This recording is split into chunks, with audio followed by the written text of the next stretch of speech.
Okay, so I'm going to do some oxidation today. The stuff I use is nothing's too fancy. This is the liver of sulfur that I use. I have one container of water that I've put in the microwave until it boils, about a minute and a half in my particular microwave. And I have a container of just regular clean water to cool them off because they do get really hot. And I just take a couple drops. Whoops, that was a lot of drops. And stir it up real good. Usually just a couple drops of the liver of sulfur will do it. Stir it up real good. And then I dip each piece in for just a little bit. And you can kind of see it turns black. And then I dip it in the water to cool it off so I don't burn my fingers.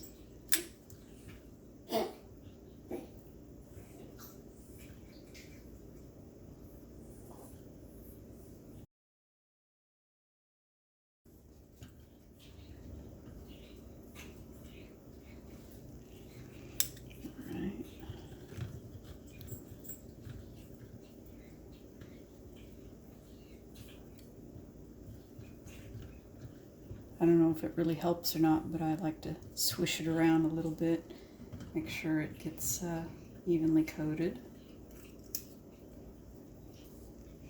Two more.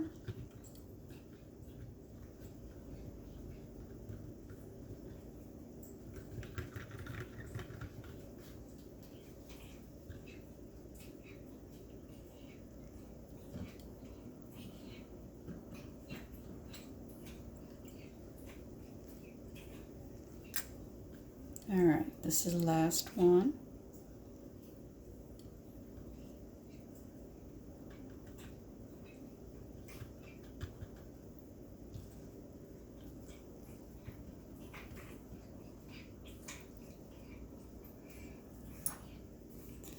All right, so as you can kind of see, they turn the darker black where the copper is oxidized.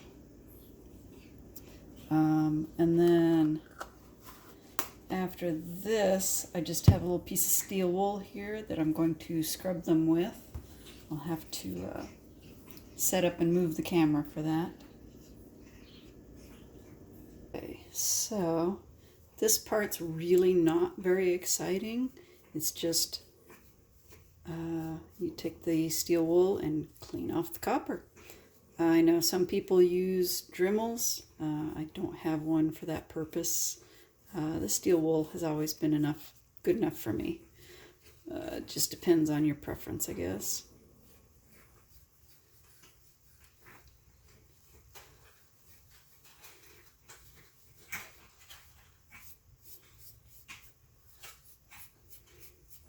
And of course, depending on what kind of stone or glass you have, you may have to be careful not to scratch it with whatever you're using to buff the copper. Steel, that's another reason I like to do it by hand. It's very gentle, that way you have a lot of control over it.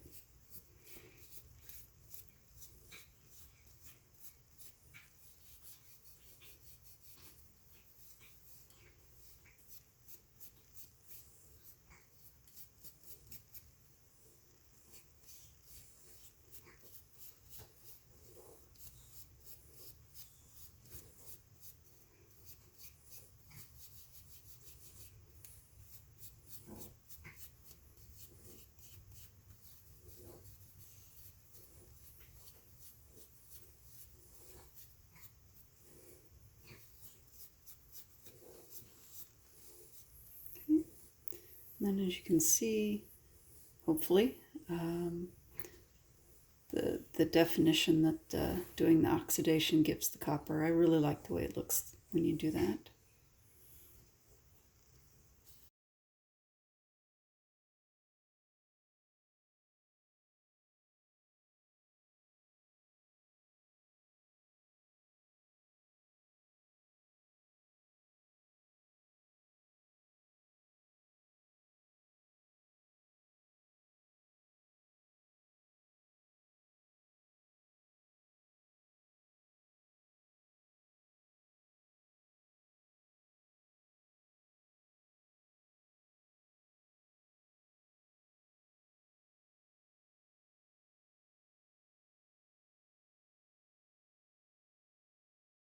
So after I get done scrubbing them with the steel wool, then I use an old toothbrush and I just go over them again with a toothbrush and some water.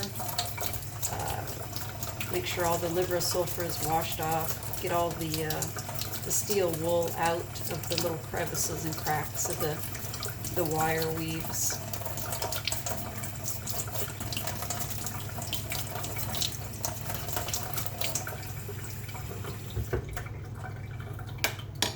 That's pretty much it. That's how I oxidize my pieces. Now I just have to wait for them to dry off, and then they'll be ready for pictures and getting ready to list them on Etsy.